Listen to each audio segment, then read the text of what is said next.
Exercise 3. Migration.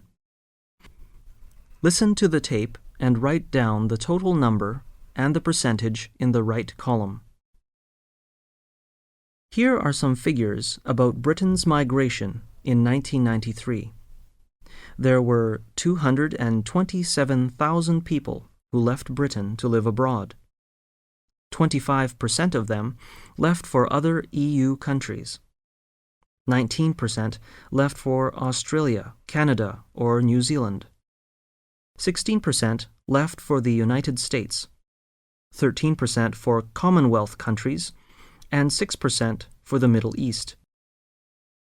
2% of them left for South Africa. There were 215,900 new residents who came to live in Britain. 32% of them came from other EU countries, and 16% of them came from Australia, Canada, or New Zealand. 22% of them came from other Commonwealth countries, and 8% from the USA. 3% came from the Middle East, and 3% from South Africa.